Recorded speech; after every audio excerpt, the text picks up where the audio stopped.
Pronto.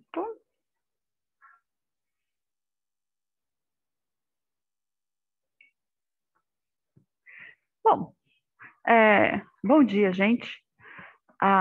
No caso, vou iniciar, aliás, dando continuidade, né, ao assunto da aula passada, que eu falei para vocês acerca da hematopoese, né, a importância da hematopoese para a contínua produção de células sanguíneas, né, o quanto que isso é importante para que nosso organismo continue funcionando de forma adequada, ou seja, que as hemácias continuem fazendo seu papel de transporte de gases, no caso de oxigênio, gás carbônico, que nós tenhamos plaquetas o suficiente para que mantenha o equilíbrio do sangue, no caso, para que o paciente ou a pessoa não venha a ter problemas em relação a quadro de hemorragia ou a quadro de formação de trombos, e até mesmo em relação à produção de, de leucócitos,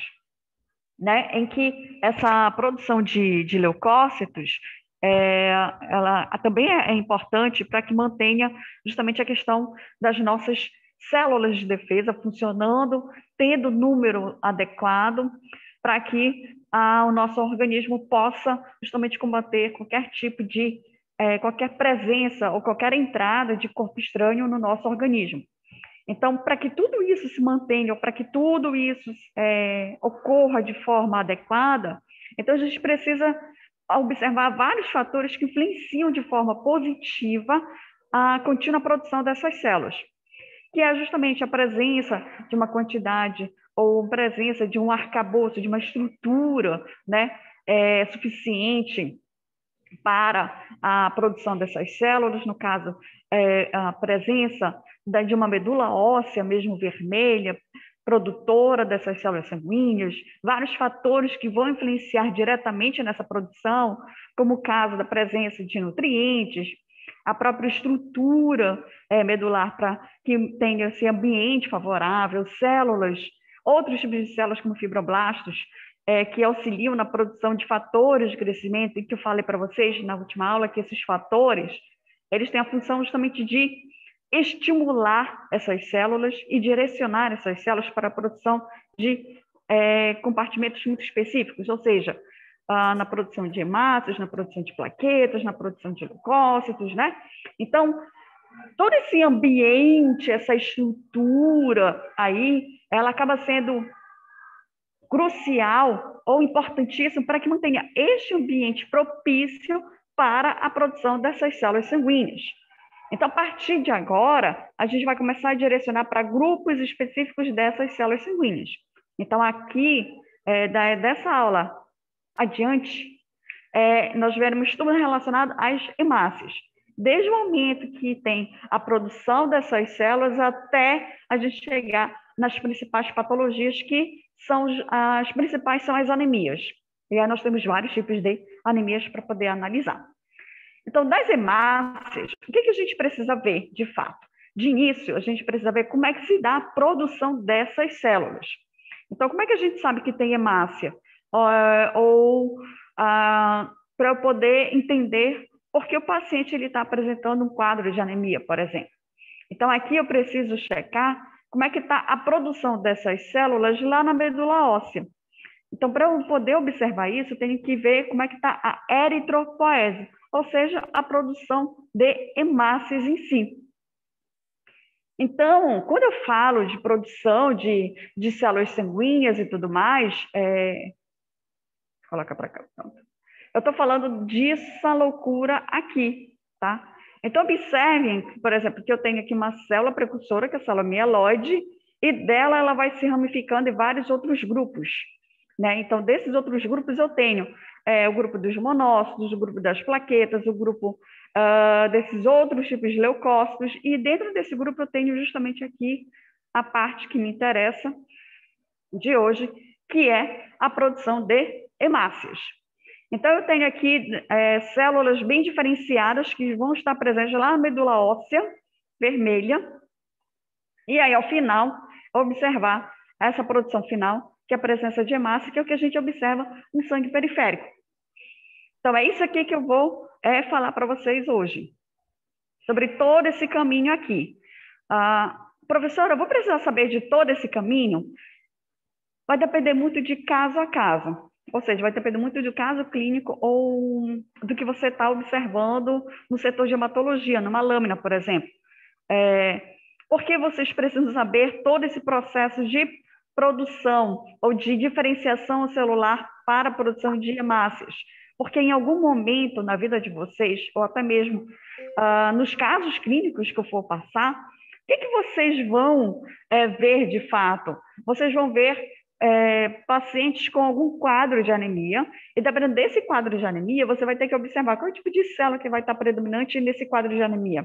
São células que estão presentes na medula óssea, que não deveriam estar na medula óssea, que deveriam estar na medula óssea, e de repente você encontra elas na circulação periférica, ou seja, no hemograma. Ou até mesmo, o paciente ele apresenta um quadro de leucemia, e aí você observa, nesse quadro de leucemia, essas células que deveriam estar na medula óssea, e de repente você encontra isso no hemograma, no sangue periférico. Então, para você poder inferir ou sugerir, né, algum tipo de patologia referente, nesse momento, às hemácias, então você precisa pelo menos saber que tem grupos de células que são específicas na medula óssea e tem aquele grupo de células que você vai encontrar no sangue periférico. É isso que vocês precisam, pelo menos, entender nesse primeiro momento sobre a eritropoese. Tem um negocinho que está me incomodando. Eu acho que agora melhorou. Tá, então é importante saber, na hematologia, quais células elas ficam na medula óssea vermelha e quais células que a gente deve encontrar no sangue periférico, para a gente poder justamente fazer esse tipo de análise e poder sugerir, não afirmar com 100% de certeza, que não dá. Eu vou explicar por quê, vai lá na frente, porque não dá para a gente sempre afirmar com 100% de certeza, e sim sempre sugerir. Para a gente poder sugerir, caso aquele paciente tenha algum quadro sugestivo de leucemia, sugestivo de algum tipo de anemia mais grave que eu quero dizer, sem anemia ferropriva, que você consegue fazer o tratamento, identificar e fazer o tratamento tranquilo do paciente. Mas tem outros tipos ou outros casos de anemia que precisa ir uma investigação mais a fundo. Às vezes a gente precisa até mesmo analisar como é que está a medula óssea desse paciente para poder, de fato, confirmar um tipo de anemia que a gente chama de anemia aplásica ou aplástica. O que é esse tipo de anemia? Esse tipo de anemia, né, ela provoca justamente uma parada na produção de hemácias.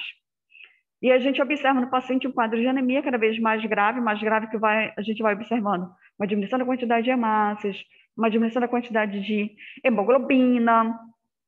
E aí o paciente faz tratamento para poder estimular a produção das hemácias, e aí o médico observa que não está tendo nenhum tipo de resultado.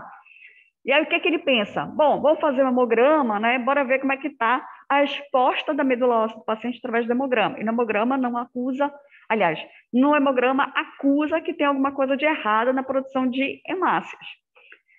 E como é que a gente vai fechar o quadro, ou como é que a gente vai conseguir determinar se tem ou não algum tipo de problema nesse paciente com a produção de hemácias, se eu fizer o mielograma?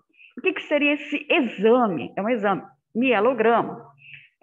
A gente analisa como é que está a medula óssea do paciente. Então, a gente escolhe um local, dependendo da idade, que a gente vai encontrar uma certa abundância dessa medula óssea.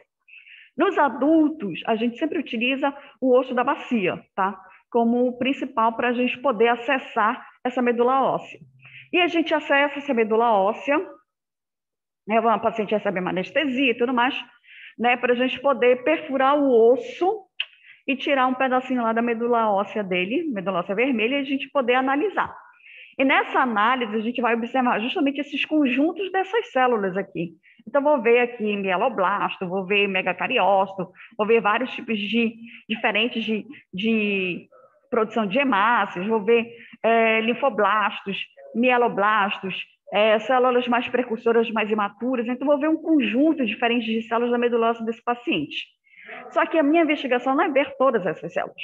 A minha investigação é para saber como é que está essa galerinha aqui, essa produção aqui, desde esse pronormoblasto até a formação de eritrócito. Se a suspeita é de anemia aplástica ou aplásica, o que a gente observa na medula óssea desse paciente? A gente observa praticamente todos esses tipos de células, mas essa aqui, você encontra uma aqui, outra lá na China, outra lá na Austrália. Então, você encontra elas bem assim, espaçadas, você não encontra elas em grande quantidade. Que aí é um indicativo que está tendo problema na produção de hemácias. Qual seria a solução para esse paciente? Já que o problema dele está ou reside na medula óssea, então, para ele poder solucionar esse problema na produção de hemácias, ele vai precisar fazer o quê? Um transplante de medula óssea. Mas como é que eu vou chegar a toda essa conclusão, ao final, de que o paciente está com uma anemia aplástica, ele vai precisar de medula óssea? Porque eu tive que utilizar todo o meu conhecimento através do hemograma, para poder fazer uma investigação do hemograma, e do hemograma fazer uma sugestão de que iria precisar de um mielograma. E através do mielograma é que eu vou ver justamente estas células aqui. Então, é nesse exame que a gente observa boa parte dessas células. É no mielograma que a gente sabe como é que está a medula óssea de qualquer paciente. Então, qualquer paciente que tenha problemas ou suspeita na produção de células sanguíneas, o melhor caminho para a gente poder fechar a maioria dos quadros é justamente o mielograma. Só que, para o médico poder passar esse exame, ele vai primeiro ver todos os outros exames possíveis, ou seja, todos os outros exames que dá para analisar através do sangue periférico, para depois, por último, ele observar e pensar, não tem jeito, eu vou ter que solicitar o mielograma. E aí o mielograma, só quem faz a coleta e a leitura do mielograma é o médico. Nós, biomédicos, não estamos autorizados a fazer esse tipo de exame, que é um exame invasivo, é um exame complicado, pode ter algum tipo de complicação para o paciente, então isso acaba sendo uma atividade exclusiva do médico. Mas isso não quer dizer que a gente não saiba como deve ser feito esse tipo de exame ou o que a gente poderia encontrar nesse tipo de exame, tá? Então, assim, parece meio assustador, né? Ver um bando de célula, né? Um bando de nomes aqui diferentes, complicados, mas são nomes em que faz parte da hematologia, são nomes que a gente utiliza, alguns bastante, outros nem tanto, dependendo do caso que a gente está analisando. Então, para as hemácias, então a gente observa essa composição aqui, desde o pronormoblasto até chegar ao produto final. O produto final que eu chamo são justamente as células que ficam no sangue periférico, que são os eritrócitos ou hemácias, tá? São sinônimos aí que a gente pode utilizar, hemácias ou eritrócitos, para poder se referir a essas células. Então, quando a gente trabalha com eritropoese ou série eritroide, como alguns autores gostam de chamar, a gente está trabalhando com a linhagem que vão dar origem justamente às hemácias, que a gente chama de série vermelha do hemograma. Tá? Então, a série vermelha do hemograma, na verdade, ela não se resume ou ela não se restringe somente às hemácias. Ela também, ela também vai estar associada com as plaquetas. Só que boa parte dessas células que a gente observa são justamente as hemácias. Observe que essa informação que eu coloquei, que 10 até 30% de todas as células que estão presentes lá na medula óssea vermelha, elas correspondem às séries da produção de hemácias. Ou seja, pelo menos 30% tudo que você for observar em um mielograma de uma pessoa normal, até 30% de todas essas células vão estar direcionadas ou vão estar comprometidas com a produção de hemácias. Então, você vai encontrar pronormoblasto para cá, pronormoblasto para lá, você vai encontrar hemácias para cá. Então, você vai encontrar uma grande quantidade de grupos celulares que vão estar relacionados com a produção de hemácias. E claro que eu tenho fatores, assim como toda a produção da hematopoese, dentro da produção de hemácias, eu também tenho fatores que vão influenciar diretamente na sua produção. E esses fatores, eles podem ser positivos ou negativos. Eu vou falar também desses fatores, tá? Sem falar que a gente tem essa quantidade aqui de mais ou menos 30%, né, de células comprometidas para a produção de hemácias, porque a gente tem uma perda diária delas. E essa perda diária tem a ver com o tempo de sobrevida dessas hemácias. Então, você já deve ter estudado isso em fisiologia, sobre a circulação sanguínea, que as células, no caso as hemácias, são células em que elas têm um tempo de sobrevida, ou elas vivem mais ou menos até 120 dias, ou seja, mais ou menos uns 3, 6, 9, 12, mais ou menos 4 meses, né? É o tempo de sobrevida. Tempo em que a hemácia ela sai lá da medula óssea, chega na circulação sanguínea, então ela faz tudo o que ela precisa fazer, que é fazer a oxigenação dos tecidos, a hipóxia tecidual que nós chamamos.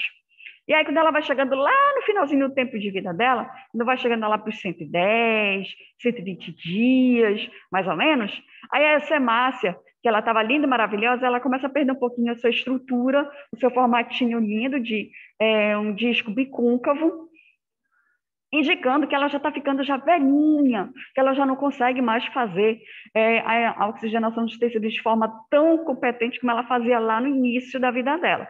E aí essa hemácia que já está velhinha, ela é retirada de circulação sanguínea. Só que ao mesmo tempo que as hemácias elas são retiradas da circulação, a medula óssea ela está produzindo para poder fazer essa reposição dessas hemácias. E aí que vem, porque a gente precisa estudar a eritropoese. Porque nesse ponto aqui que eu estou falando, de produção e retirada, se a pessoa ela tiver algum problema, algum fator que influencia diretamente na produção, vai influenciar diretamente na questão da presença dessas hemácias ou na sua retirada. Um bom exemplo é uma pessoa que não faz ingestão adequada ou numa quantidade adequada de ferro, né? Então, o ferro a gente obtém através da nossa alimentação. Então, tem alguns alimentos que são ricos em ferro, como feijão, quase todos os tipos de feijão. Os legumes verdes também são ricos em ferro. E aí nós temos as carnes, né, que também apresentam uma grande quantidade de ferro. Então, se você tem uma alimentação rica nesses alimentos que contêm uma grande quantidade de ferro, isso não entra no açaí, tá? Então, isso significa que você tem uma quantidade, uma biodisponibilidade desse elemento de ferro suficiente para que seu organismo consiga absorver e enviar lá para a medula óssea para que mantenha a produção de hemácias de forma contínua. Agora, se você tem seu coleguinha, eu não gosto de comer legumes, então cortou salada, cortou tudo isso, beleza.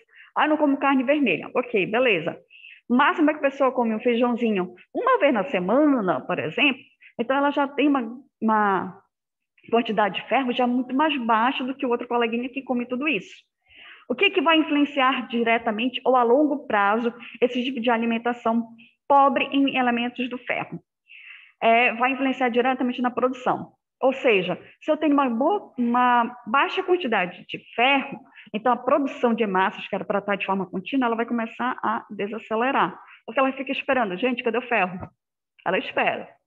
Apareceu o ferro, ok, vamos aqui retomar nossa produção. Aí ela retoma a produção e tal, e aí demora muito, falta ferro de novo. Aí ela fica esperando, gente, ferro.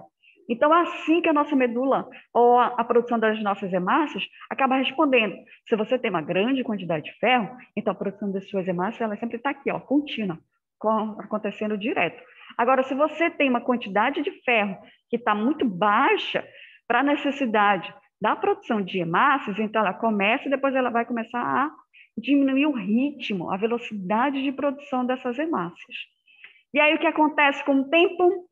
Já que você tem uma produção abaixo do suficiente, mas as hemácias elas continuam sendo retiradas na mesma velocidade.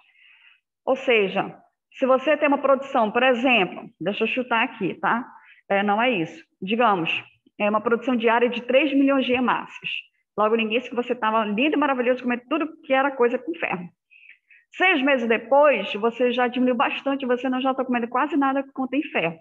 Daquelas 10 milhões que você estava produzindo por dia de hemácias, agora, digamos, 3 meses depois, né, você já não está conseguindo produzir esses 10 milhões, você está conseguindo produzir bem menos. Então, vamos chutar aqui, 4 milhões. Então, você tem um déficit aí de 6 milhões de hemácias por dia. O que vai acontecer a longo prazo? Como você tem uma quantidade de hemácias menor, então isso vai refletir na parte de oxigenação dos tecidos. Então, os tecidos vão exigir mais oxigênio, a hemácia vai ter que trabalhar mais, seu coração vai ter que trabalhar mais para poder manter a oxigenação dos tecidos. E tudo isso leva justamente a esses quadros que a gente observa: cansaço, né? A pessoa ela tende a ficar bem anêmica. De que forma a gente pode observar isso? Pontos do corpo que a gente consegue observar uma grande circulação de sanguínea, como é aqui na beirada dos olhos, palma das mãos, que a gente também consegue observar que a pessoa fica com a palma da mão muito branca, né? Que também indica justamente esses pontos mais extremos, que são pontos em que a gente observa maior circulação sanguínea. Então, se a pessoa não tem uma grande quantidade de hemácias, então esses pontos extremos também refletem essa falta de produção de hemácias. E tudo isso por conta da falta de um elemento, que é o ferro. E como é que eu vou sei de tudo isso? Porque ele vai afetar justamente todo esse processo de produção dessas hemácias em si, tá? Então, aqui eu estou falando, só estou nesse slide falando justamente das consequências em relação da falta de um elemento para a contínua produção dessas hemácias. Vou falar de que tem outros fatores que vão influenciar diretamente nisso. Bom, e aí, quando a gente fala em relação à produção dessas células, eu estou falando desse conjunto aqui, ou melhor, eu estou falando dessa produção aqui, dessa diferenciação celular, tá? Então, aqui, quero que vocês observem o seguinte, tudo bem que aqui está em espanhol, mas eu quero que vocês observem o seguinte: nós temos células bem diferenciadas, em que elas vão recebendo justamente esses fatores de crescimento que vão dizendo assim: olha, célula, você vai ficar agora responsável pela produção de hemácias. Então, ela sofre várias mitoses para poder manter essa galera aqui, até chegar a um ponto em que ela recebe um estímulo específico, que esse aqui, é eritropoetina. Vou falar dela assim, tá? Esse fator específico, esse fator de crescimento aqui, ele estimula a produção de hemácias. Casos específicos, a gente pode estar utilizando essa eritropoetina, que na verdade não é um fator de crescimento, mas chama de hormônio, tá? Então, esse hormônio, ele atua diretamente nas hemácias. E esse hormônio, ele estimula um aumento na produção dessas hemácias. Então, o nosso organismo ele tem um mecanismo de regulação muito bonitinho para manter tudo isso funcionando de forma correta. Então, além do ferro como fator que vai influenciar diretamente na produção, tem um outro elemento que também atua diretamente nessa parte, que é este hormônio aqui, a eritropoetina. Então, esse hormônio ele atua diretamente nesses grupos de células bem no início de sua produção das células específicas. Ou seja, a eritropoetina ela atua especificamente aqui no pró-eritroblasto ou pró-normoblasto, como alguns autores chamam, tá? Então vocês têm que observar no livro. Eu acho que no livro da Lorenzi, acho que ela fala de pró-normoblasto, se eu não me engano, e não pró-eritroblasto. Depois vocês observem aí se tem essas diferenças de nome, tá? Mas se vocês observarem pró-eritroblasto ou pró-normoblasto, eles estão falando basicamente do mesmo tipo de célula. Então, essa eritropoetina, ela atua diretamente aqui nesse pró-eritroblasto, e aí esse pró-eritroblasto, ele aumenta as mitoses, para dar origem a essas outras células. Então, observe que, a partir de uma mitose, a gente tem outros dois tipos de células. Essa célula sofre outra mitose, tem mais. Essa sofre outra mitose, e aí dessa aqui, ela só mantém essas células até a liberação das hemácias, que duram mais ou menos de 110 a 120 dias. Depois disso, elas são retiradas, porque elas já estão bem velhinhas, não dão mais para fazer o que elas faziam antes. Ok, o que vocês precisam saber sobre esse grupo aqui? Porque a gente precisa estudar isso aqui, essas células precursoras para a produção de hemácias. A gente precisa saber que em um paciente com uma produção eficaz ou uma produção normal, então ele vai produzir uma grande quantidade de hemácias. Porém, entretanto, pode acontecer em que esses elementos ou esses fatores, eles possam influenciar de forma negativa na produção dessas hemácias, como a falta ou escassez de ferro, problemas na produção desse hormônio específico, a eritropoetina, que aí isso vai influenciar diretamente na produção dessas hemácias. O que antes você tinha uma produção eficaz, digamos, de uma única célula, você consegue produzir 2, 4, 6, 8 hemácias. Se você tem problema em produção ou na ingestão de ferro, na produção de eritropoetina, ou ingestão de vitamina B12 e ácido fólico, por exemplo, são fatores que afetam diretamente a produção dessas hemácias. Então, se você tem um problema em um desses elementos, então o que antes você conseguia produzir isso. O que antes você conseguia produzir 8 hemácias, você já consegue produzir bem menos. Ah, de 8 você só está conseguindo produzir metade. 4, 3, dois tipos de hemácias. Então, o que isso vai influenciar diretamente nessa pessoa? Ou o que isso vai influenciar diretamente em você, que não está fazendo a gestão correta de todos esses elementos, que são importantes para a produção das hemácias?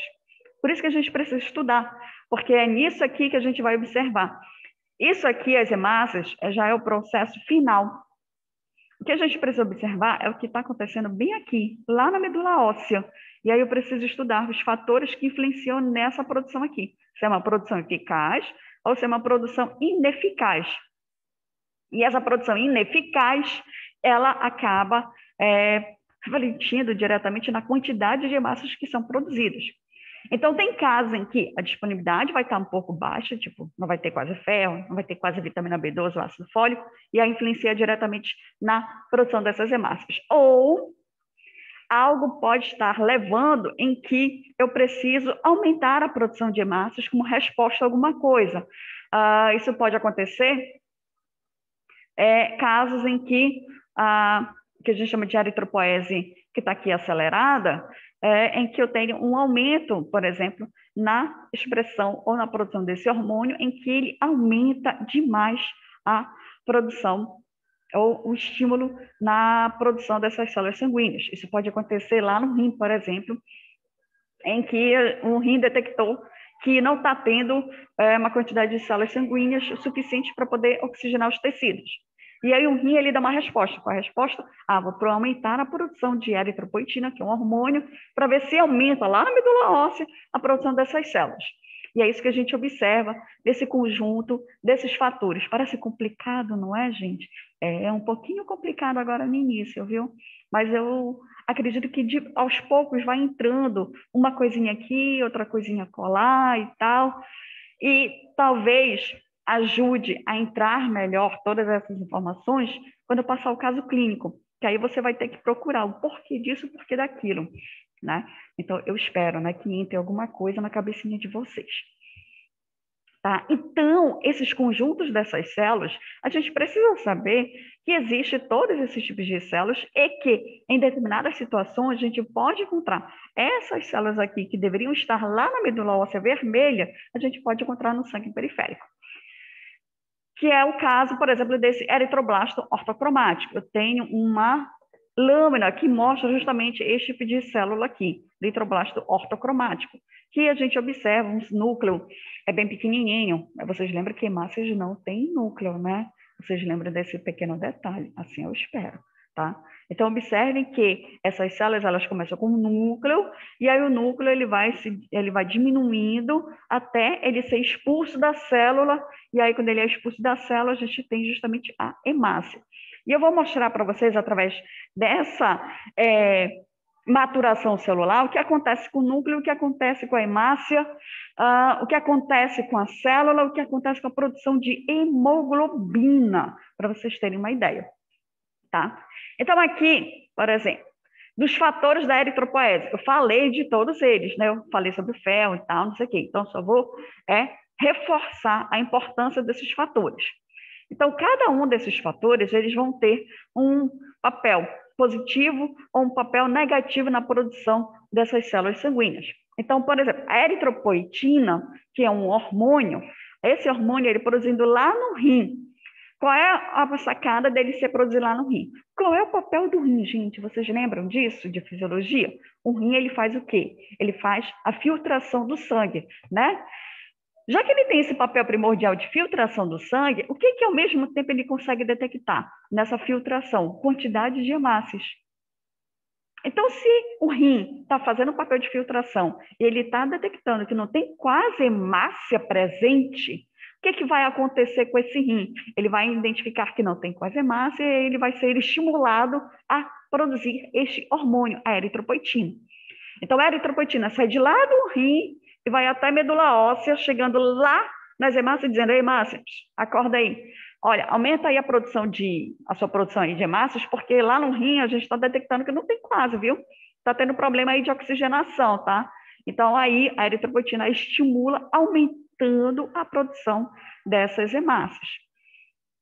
Já que ela é produzida no rim, então pode ter fatores que vão influenciar diretamente na produção desse hormônio, que é o caso dos pacientes que têm insuficiência renal. Tanto faz, se é aguda ou se é crônica. O paciente tem insuficiência renal, então ele vai ter sérios problemas na produção desse hormônio. E aí, o que a gente pode fazer com esse paciente?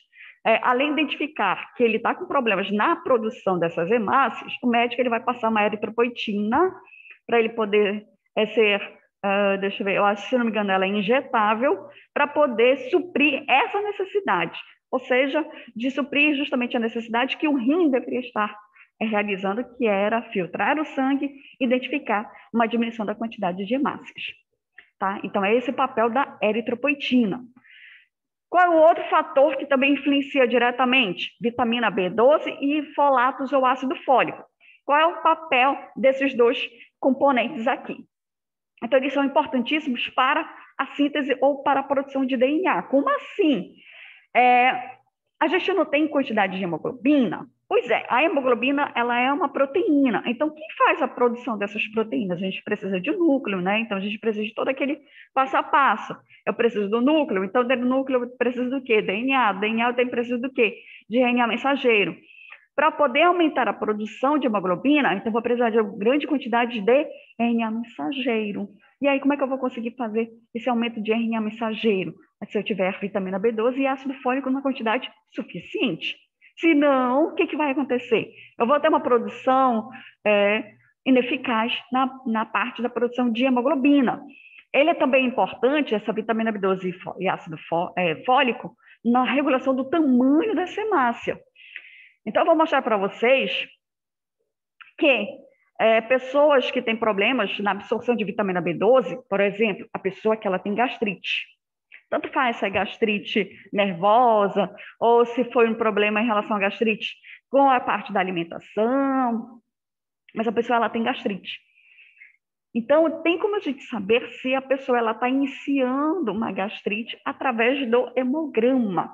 E, especificamente, saber também como é que está a absorção desses elementos, da vitamina B12 e do ácido fólico. A absorção da vitamina B12 ocorre justamente no estômago. Então, se a pessoa ela tem uma gastrite ativa, ela também vai ter problemas na absorção de vitamina B12. E aí, eu vou observar justamente a alteração no hemograma, indicando, olha, gente, a pessoa ela está com gastrite, e isso está afetando diretamente a produção dessas hemácias, através justamente da síntese de DNA, que é uma síntese deficiente para a necessidade da produção dessas hemácias. Então, observe que tudo está ligado, né? Não tem nada solto, não tem fio solto nessa história, está tudo interligado para você poder entender as coisas aqui. E aí eu falei do ferro, né? Que o ferro é um elemento importantíssimo para a produção de hemoglobina e também ele participa diretamente do processo de maturação dos eritrócitos, ou maturação das hemácias. Então, todos esses fatores aqui, eles acabam atuando de forma muito positiva para que a gente mantenha justamente essa produção sempre controlada, sempre uma quantidade suficiente para suprir a nossa necessidade. Só que tem alguns momentos em que um desses fatores eles podem afetar diretamente a produção dessas hemácias. Então, eu falei para vocês, se o paciente ele tem um problema renal, então ele vai ter um problema diretamente na produção de eritropoetina. E aí o paciente, ao longo do tempo, ou ao longo dos meses, ele vai começar a apresentar é uma quantidade menor de hemácias, porque ele não tem eritropoetina, o rim ele não está conseguindo identificar uma diminuição da quantidade de hemácias e o paciente começa a apresentar uma anemia por conta da falta de estímulo de eritropoetina. Se o paciente ele tem gastrite ou ele fez uma cirurgia bariátrica que afeta diretamente o estômago, que é o local de absorção de vitamina B12, o que a gente vai observar ao longo do tempo nesse paciente em relação à produção dessas hemácias? Vai ser uma produção ineficaz, porque a vitamina B12 é importante não só na síntese desse DNA para a produção de hemoglobina, mas ela auxilia também no tamanho da hemácia. Então, com o tempo, o que a gente vai observar nesse paciente? Também um quadro de anemia, por falta dessa vitamina B12. E o ferro? É a mesma coisa, tá?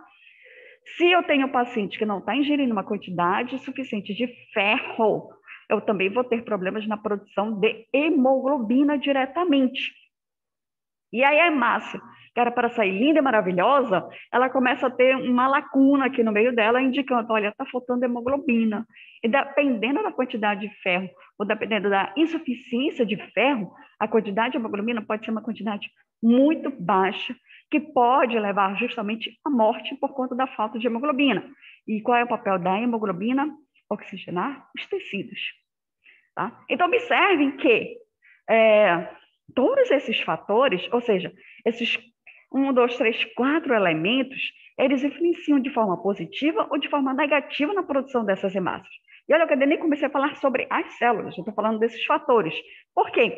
Eu quero que vocês entendam, que vocês, pelo menos, levem consigo que esses fatores eles são importantes para a gente poder compreender justamente o hemograma. As células em si, elas auxiliam para a gente poder identificar um ou outro problema que a gente possa identificar nesse paciente. Mas, para a leitura do hemograma, então não é simplesmente fazer a leitura de números, eu preciso ir além disso. E o além disso, você entender esses fatores que vão estar influenciando diretamente na produção dessas hemácias, tá? Dúvidas até agora, ou será que eu estou falando muita coisa? Olha, se vocês tiverem dúvidas, perguntem, tá? Não se sintam acanhados, só isso que eu digo. Espera aí que um momento fiquei cega. Tá. Bom, então, vamos continuar? Agora sim, vamos chegar nas células, né, que a gente precisa observar, tá? Então, daquele conjunto lá, deixa eu voltar para... Opa! Então, o que eu vou mostrar para vocês são essas células aqui, essa galerinha aqui e esse povo aqui, tá? Então, eu vou mostrar como é que é toda essa mudança que a célula ocorre na célula para ela poder chegar justamente na hemácia que a gente precisa observar de fato. Então, a primeira célula que a gente observa é o proeritroblasto. Então, observem aqui, vocês estão vendo esses negocinhos mais cinza? Isso aqui são hemácias, tá? Então, observe aqui o tamanho do proeritroblasto, que é a primeira célula, até chegar na hemácia, né? Então, é uma diferença assim, enorme, gritante de tamanho. Então, o que a gente precisa observar nesse proeritroblasto de fato? A gente precisa observar que é uma célula muito grande, comparado com o tamanho de uma hemácia. Observamos que esse citoplasma, que está azulzinho aqui, a gente chama de citoplasma basofílico ou basófilo, justamente indicando que ele está bem azulado. Tá? E esse citoplasma bem azulado vem acompanhado de um núcleo extremamente grande, e nesse núcleo a gente observa que ele tem essa cor linda, maravilhosa, né? Um violeta mais escuro, e não sei se vocês estão observando, parece uns pontinhos meio clarinho no meio desse núcleo, indicando que é justamente esses pontos mais clarinhos, indicando que nós temos pontos específicos desse núcleo que nós vamos observar a presença de nucléolos. E esses nucléolos indicam justamente uma grande atividade desse núcleo, tá? Então, assim, a célula hemácia, ela começa justamente com a presença do núcleo, mas por que ela tem o núcleo em si? Porque ela precisa produzir hemoglobina. E para a produção de hemoglobina, eu preciso de códigos específicos. Quais são esses códigos? O DNA. Então, eu preciso do DNA, eu preciso do RNA mensageiro, eu preciso do RNA transportador, eu preciso do RNA ribossômico para que ocorra a produção de hemoglobina. E quem controla todo esse processo de produção é o núcleo. Por isso que o proeritroblasto ele tem esse núcleo do tamanho do bonde, enorme, para justamente que ele contém todas essas informações para iniciar a produção de hemoglobina. Então, por isso que ele tem essas características aqui. Então, aqui eu coloquei mais alguma coisinha. Tem esse citoplasma aqui, cor azul rei. Gente, não me perguntem por que azul rei, tá? Eu tirei isso aqui do livro, mas para mim é um azul assim, lindo e maravilhoso. Não sei se é azul rei, né? Para mim é um azul. Um azul, né? Então, assim, esse azulzinho aqui do citoplasma tem outra coisa que chama atenção, que é justamente esses pontos mais clarinhos que vocês devem estar observando, bem aqui, ó. Então, esse pontinho mais clarinho, ou esse espaço mais clarinho do citoplasma, indica que é justamente uma região aqui do complexo de Golgi. E por que nós chamamos esse complexo de Golgi aqui? Porque o complexo de Golgi é importante em todo esse processo de produção de hemoglobina, produção de proteínas especificamente. Então, a gente tem aí uma célula muito grande, com esse núcleo grande, com uma cromatina extremamente frouxa, com presença de nucleolos, indicando que é uma célula que está em grande atividade, ou iniciando sua atividade na síntese justamente dessas moléculas, de RNA mensageiro, RNA transportador, RNA ribossômico, para a síntese de hemoglobina.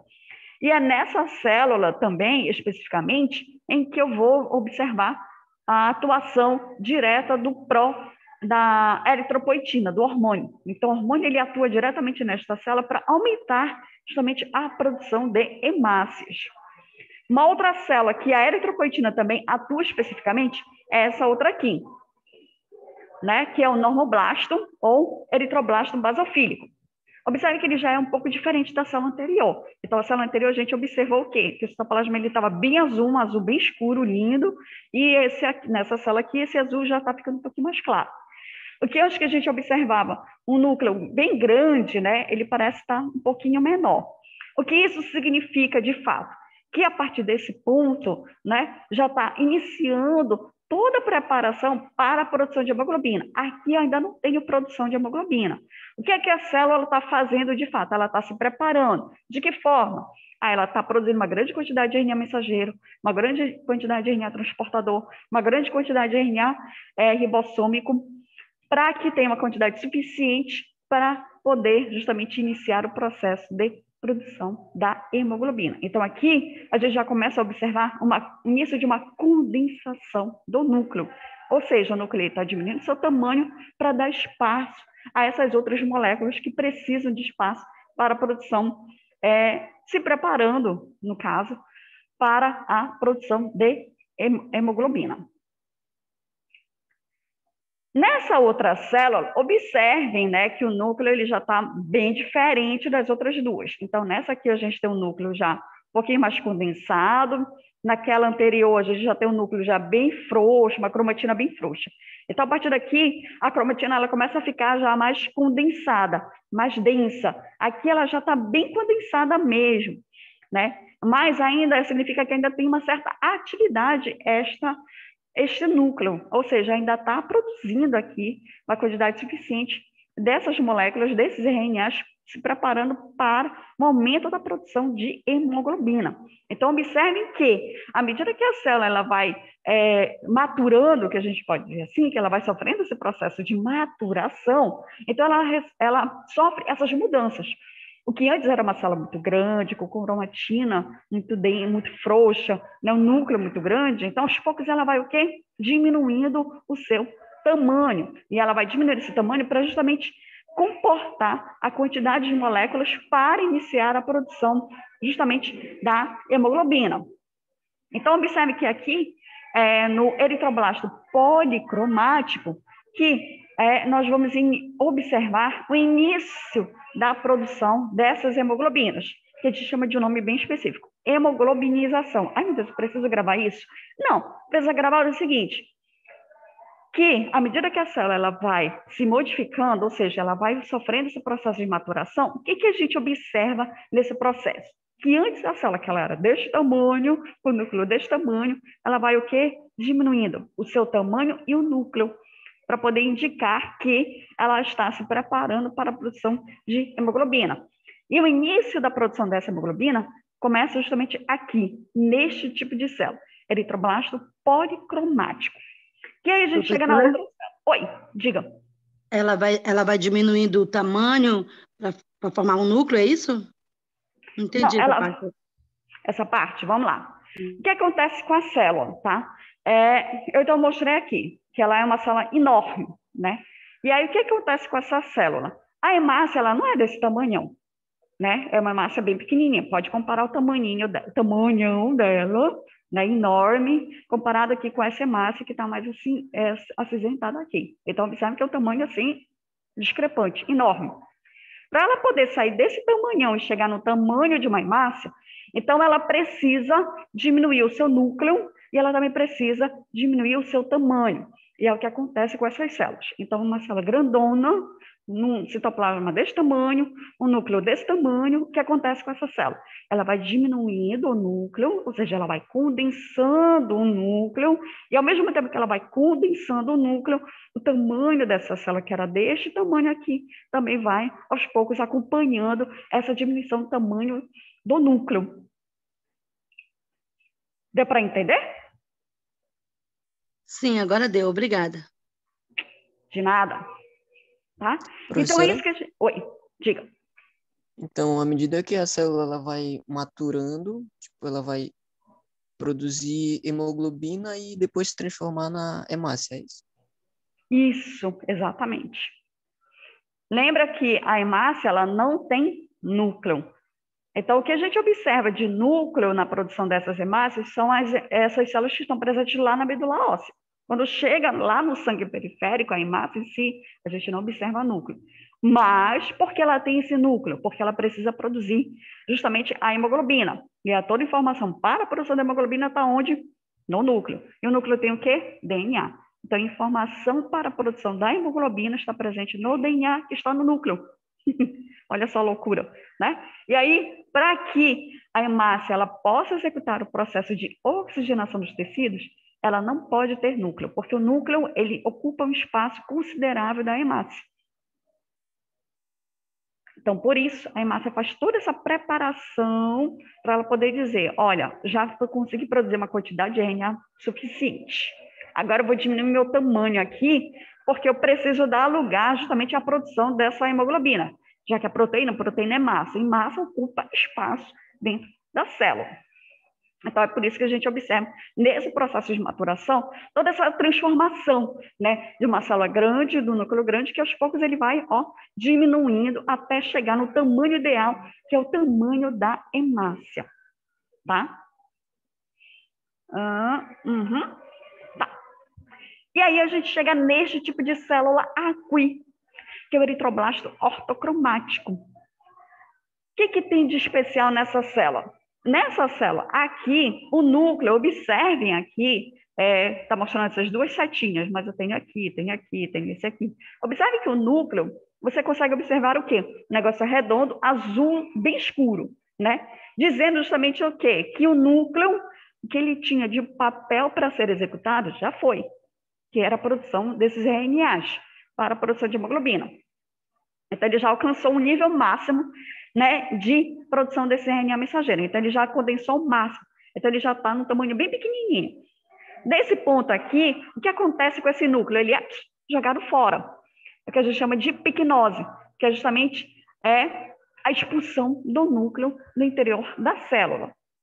Então, quando se expulsa o núcleo, o que sobra nessa célula?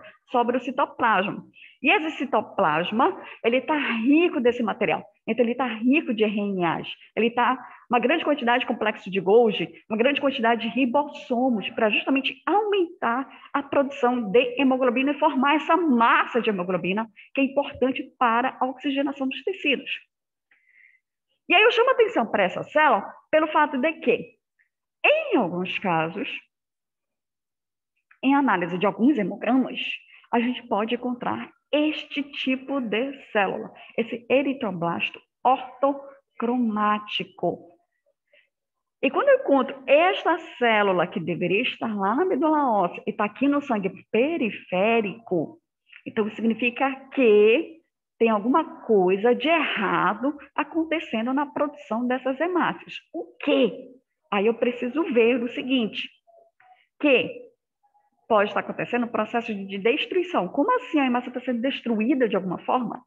Ela está sendo destruída de alguma forma. Aí eu preciso investigar o que está provocando a destruição das hemácias. Nossa, tão simples, né? Parecia que estava entendendo tudo, de repente eu coloco alguma outra coisa e digo, pronto, acabou tudo. O que pode estar provocando a destruição dessas hemácias? Vocês já pensaram nisso? Eu falei para vocês dos fatores que influenciam, né? A eritropoetina, a vitamina B12, o ácido fólico, o ferro. Então, eles podem ajudar no aumento da produção dessas hemácias, como eles podem diminuir a velocidade da produção dessas hemácias. Mas quando eu passo a encontrar esse tipo de célula no hemograma de um paciente, aí peguei um hemograma, fiz a lâmina e de repente, me deparei com esse tipo de célula, eritroblasto ortocromático. O que ele está querendo dizer para vocês especificamente? Ele está dizendo o seguinte, olha, não sei o que está acontecendo com esse paciente, tá? Mas está havendo uma grande destruição das hemácias e uma forma de compensar a produção ou a oxigenação dos tecidos, aí a medula óssea diz assim, olha, preciso continuar a oxigenação dos tecidos. Então, o que eu tenho aqui na minha medula óssea? Eu tenho eritroblasto ortocromático. Então, é ele que é liberado para a circulação para poder justamente fazer esse processo ou executar esse papel de oxigenação dos tecidos. Claro que não vai ser uma oxigenação 100% eficaz. O que uma hemácia fazer de 100%, eritroblasto ortocromático consegue fazer em 70%. Então, o que essa célula quer dizer para vocês? Que está ocorrendo um processo de destruição. O que pode estar acontecendo nesse processo de destruição? O paciente ele pode estar com uma doença autoimune, por exemplo. O que isso tem a ver com a produção de hemácias? O que tem a ver com todo esse caso?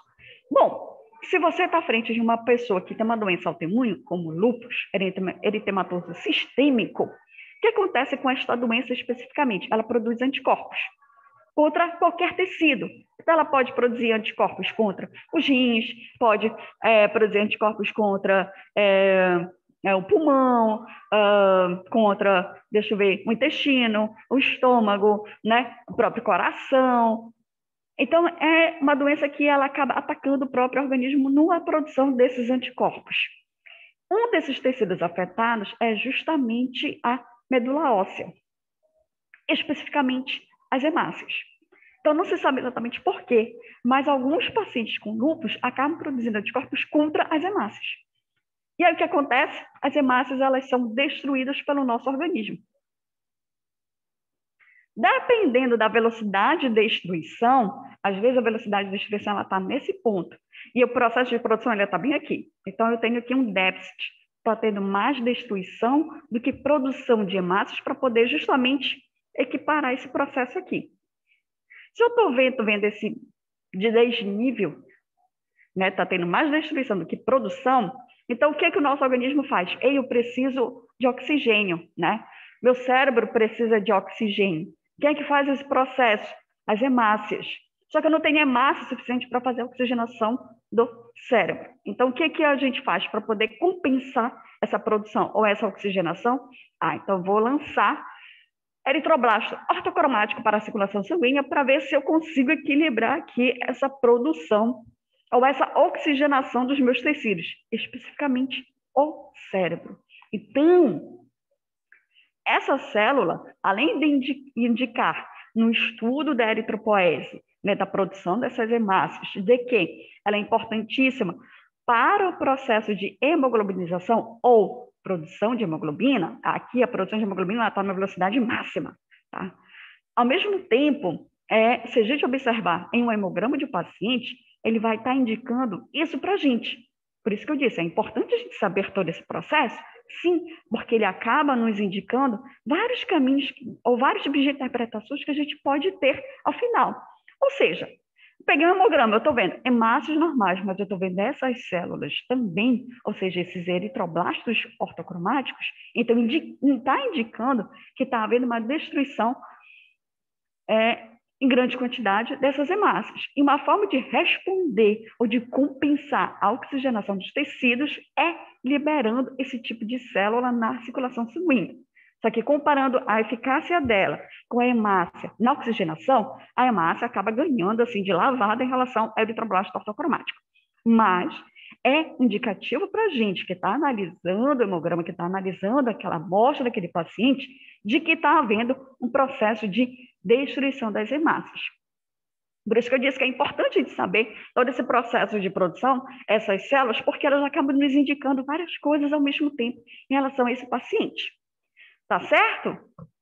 Tá? Então, é isso que acontece com essa célula, e por isso que eu falei de tudo isso. Porque dessas todas as células que a gente precisa observar, essa aqui, a gente tem que ter um cuidado na sua observação e na sua anotação do hemograma. Eu vou preparar o laudo do paciente e tal, e preciso colocar essas observações. Aí eu preciso colocar lá que tem presença de eritroblasto ortocromático na amostra do paciente, para justamente o médico poder observar e ler que tem essa célula, indicando que está havendo uma destruição em massa dessas hemácias, e que o médico precisa investigar um pouco mais o que pode estar provocando essa destruição. Que aí pode ser uma doença autoimune, ou pode ser qualquer outro tipo de patologia que possa estar provocando um quadro nesse sentido, de destruição de hemácias, tá? Mas, então aqui, voltando, falando da célula, né, do processo de maturação, né? Então, esse eritroblasto ortocromático, ele indica justamente que toda a produção dessas informações, elas já chegaram no seu topo, e que agora ele precisa aumentar e muito o processo ou melhor, a finalização da produção de hemoglobina. Então, por isso o núcleo ele fica bem reduzido, ele fica bem condensado, pronto para ser expulso da célula, né? Porque já não tem mais, já perdeu a sua função. Melhor, a sua função que ele precisava executar já foi cumprida, então ele não precisa mais estar presente na célula. Então, aqui no eritroblasto ortocromático, a gente observa a presença desse núcleo, ou em alguns casos, o núcleo já bem na periferia, pronto, para ser expulso da célula. E uma vez que ele é expulso da célula, aí a gente chega nessa galerinha aqui, que são os reticulócitos. O que tem de importante nesses reticulócitos? Bom, eu falei para vocês o seguinte, que hemácia ela não tem núcleo. Ela não tem núcleo e ela também não tem as organelas. O problema era o seguinte, quando ela faz todo esse processo de maturação, sai lá do proeritroblasto, passa pelo eritroblasto policromático, ortocromático, até chegar aqui, então a gente observou o quê? Que eu tenho uma célula grande, né? Um núcleo grande, e que à medida que esse núcleo vai diminuindo, né, a hemácia também, o tamanho da célula também vai diminuindo, indicando o quê? Que está havendo uma grande produção de RNA para a produção de hemoglobina, né? E dentro dessa célula, no citoplasma, a gente ainda observa essas organelas. Quais são essas principais organelas que a gente precisa observar? Complexo de Golgi e ribossomos. Tá? Então, quando chega lá no finalzinho desse processo de maturação, que é justamente esta outra célula, o ortocromático, ela expulsou um núcleo, mas ainda tem o quê? Resto de organelas aí. Então, eu ainda tenho um pouco de ribossomos, ainda tenho um pouco de complexo de Golgi. E esse restinho, justamente dessas organelas, é porque ela já está finalizando ainda o processo de formação de hemoglobina. Então, ainda tem alguma coisinha. Então, esses reticulócitos são hemácias. Só que a gente chama de reticulócito porque é uma hemácia que acabou de passar por todo esse processo de maturação celular e ela acabou de entrar na circulação sanguínea. Então, quando ela entra na circulação sanguínea, ela ainda apresenta esses restos dessas organelas, que aí a gente consegue verificar a presença desses restos por uma coloração bem específica, que nós chamamos de azul cresil brilhante, que dá essa cor meio azulada, ou em alguns casos, dependendo do foco aí do microscópio, a gente consegue observar justamente esses negocinhos aqui, que são justamente apontados aqui por essas setas pretinhas, que são justamente esses elementos, esses restos desses elementos. Mas que esses restos desses elementos eles não vão ficar eternamente na hemácia, tá? Eles vão ficar no máximo por um período de 24 horas, que é o tempo que essa hemácia recém-saída da medula óssea, ela está praticamente terminando todo esse processo aí de finalização de formação da hemoglobina, e aí quando ela termina, ela simplesmente elimina esses restos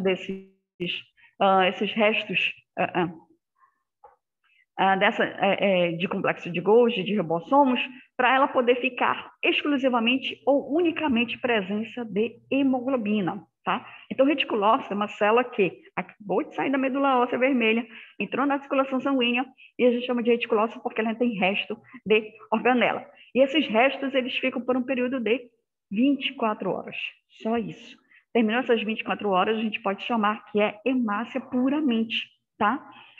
Então, aqui eu coloquei essa figurinha para justamente mostrar, né, todas essas transformações que a gente observa na produção de hemácias. E que é importante a gente sempre observar, principalmente esse bichinho aqui, o ortocromático, porque ele já indica que justamente não está só no processo final de maturação, né, de produção dessas células, mas se a gente encontrar esse bichinho em grande quantidade no sangue periférico, ou seja, no hemograma de um paciente, numa lâmina de um paciente, então significa que está havendo uma grande destruição de hemácias e que a gente precisa investigar um pouquinho mais para poder entender por que está havendo destruição de hemácias nesse paciente.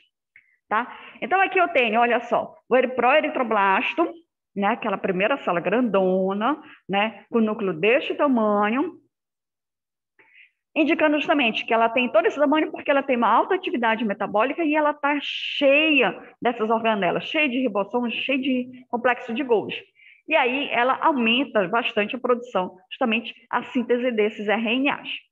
E aí a gente observa justamente uma pequena mudança, ou uma mudança meio que bacaninha, justamente da relação do tamanho dessa célula até chegar a esse processo final aqui, que é a hemácia. Então, observe que a gente tem nomes específicos, né, para cada mudança desse estágio de processo de maturação das hemácias.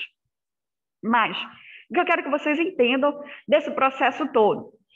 Que a hemácia, lá na medula óssea, ela apresenta núcleo. E a presença de núcleo ela é explicada pelo fato de que a hemácia ela precisa de hemoglobina. E a hemoglobina ela é proteína. Quem contém as informações dessas proteínas é o núcleo. E o núcleo contém o quê? DNA. Então, por isso que a célula tem um núcleo desse tamanho para poder justificar o tamanho desse núcleo por conta que ela precisa aumentar em muito a produção desse material, do RNA, e à medida que ela vai aumentando cada vez mais a produção desse RNA, a gente também observa o quê? A formação da hemoglobina. Então, aqui, à medida que ela vai aumentando em muita produção desse RNA, e ao mesmo tempo acompanhado pelo aumento da produção da hemoglobina, então o núcleo ele era desse tamanho, ele vai diminuindo cada vez mais o seu tamanho, até ele ficar bem pequenininho para poder ser expulso da célula, que é o que acontece aqui no eritroblasto ortocromático. E aí, quando uma vez expulso esse núcleo, né, que a gente chama de picnose, a gente observa a presença do reticulócito, que é uma célula que apresenta poucas mitocôndrias ou restos ainda de organelas, em que fica por um período de 24 horas, e aí depois a gente observa a presença de hemácia puramente. Tá? Então, todo esse processo aqui, é importante vocês entenderem? Sim, é importante pelo fato de que, como é que ocorre a produção de hemoglobina? Acontece do céu? Não, é porque tem justamente a presença desse núcleo que contém essas informações. E todo esse processo aqui de produção dessas hemácias, ela é regulada por aqueles fatores que eu falei lá no início, pela eritropoetina, pela vitamina B12, pelo ácido fólico, pelo ferro. Se eu tiver problema em um desses elementos, eles vão afetar diretamente a produção dessa galera aqui. Se eu tiver ferro, pouca quantidade, então esse processo de hemoglobinização, produção dessas hemoglobinas, também vai estar prejudicado. Se eu tenho paciente que tem problema na absorção de vitamina B12, então esse processo aqui de produção desses RNAs também vai estar prejudicado. Então, que o núcleo ele vai diminuindo, o problema é que a célula ela continua muito grande, esperando justamente um aumento da produção desses RNAs mensageiros. E o mesmo acontece com a eritropoetina, que regula todo esse processo de produção. Se o paciente ele não está produzindo hormônio suficiente, então a pessoa ela vai ter problemas na produção dessas hemácias. Então, esses fatores, eles influenciam diretamente. E é importante a gente compreender. Então, não é simplesmente dizer, o paciente está com anemia, mas o que está por trás dessa anemia? O que está provocando essa anemia? Deficiência de ferro, vitamina B12? Uma ineficiência na produção de eritropoetina, né? Algum problema genético, especificamente, uma herança genética que está afetando diretamente a produção dessas hemácias. Então, para a gente poder entender as patologias, a gente precisa primeiro compreender como é que ocorre todo esse processo de produção das hemácias, tá bom? É isso que vocês precisam entender somente agora, neste momento, tá? Nesta outra figurinha aqui, é para mostrar justamente essas mudanças, né, que ocorrem. Deixa eu passar para cá. Opa, volta, filho. Ai, danadinho. Não, danadinho. É que a pessoa fica cega. Agora, vem para cá. Isso. Tá. Nessa outra figurinha aqui, nesse outro slide, então, observe que nós temos justamente esse processo de maturação aqui, né? Célula grandona, que ela vai, né? Observe que ela vai diminuindo um pouco de seu tamanho e o núcleo ele vai diminuindo cada vez mais até ser expulso da célula.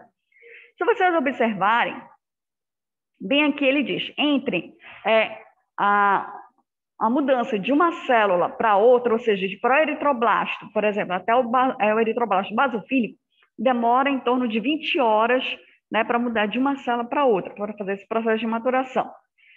Né? Se a gente contar isso aqui, a gente vai observar que vai levar um pouco mais de uns 5 dias, mais ou menos, para poder completar todo esse processo de produção de hemácias, tá? Então, a gente leva em torno de 5 dias para produzir as hemácias aí, lá na medula óssea, certo? E o que é importante a gente observar nessa figurinha? Além do tempo que leva para a produção dessas hemácias, que chega até 5 dias, nós temos esse gráficozinho aqui, que ele indica justamente isso. Quando a gente vê esse proeritroblasto, e aos poucos ele vai mudando para eritroblasto basofílico, policromático, ortocromático, o que isso significa exatamente? Eu tenho uma diminuição do núcleo, beleza. Mas o que essa diminuição do núcleo está indicando para a gente? Está indicando o seguinte, que eu tenho uma alta produção desse material genético, ou seja, de RNA, observe aqui que ele está lá em cima, né? Que é justamente esta célula aqui. E à medida que ela vai diminuindo o seu núcleo, esse RNA ele vai sendo o quê? Também consumido. Consumido de que forma? Nós vamos observar o quê? A produção de hemoglobina. E quando a hemoglobina ela chega nessa fase bem finalzinha aqui, ou seja, no eritroblasto ortocromático, significa que a sua produção ela está chegando na sua capacidade máxima para a produção dessa hemoglobina e esse RNA está sendo consumido. O que isso significa? Que o núcleo, que antes ele estava superativo na síntese desse material genético do RNA, à medida que ele vai diminuindo o seu tamanho, ele também vai perdendo o que? A produção desse material, desse RNA. Em compensação, à medida que ele vai diminuindo de tamanho, indicando que ele está diminuindo a sua síntese de RNA, ele está aumentando o seu espaço interno, ou seja, o citoplasma, para dar lugar à produção ou à presença dessa hemoglobina, que ela atinge seu pico máximo de síntese, já bem aqui no processo final de maturação, que é o eritroblasto ortocromático. E aqui eu já não tenho mais quase RNA, quando sai aqui para reticulócito, mais ou menos. E aí a gente já vai observar a hemácia em si, em que a hemácia em si, ela não tem nenhum tipo de material genético, ou seja, ela não tem organela, não tem RNA, não tem nada, mas ela tem uma grande quantidade de hemoglobina, tá? E é essa hemoglobina que ela vai estar presente nessa hemácia, uma massa, né, considerável de hemoglobina, de proteína, que vai ser importante para fazer o processo de oxigenação dos tecidos. Então, é isso que eu quero que vocês gravem no momento, que nós temos uma célula muito grande, núcleo muito grande, porque ela precisa sintetizar uma grande quantidade de RNA.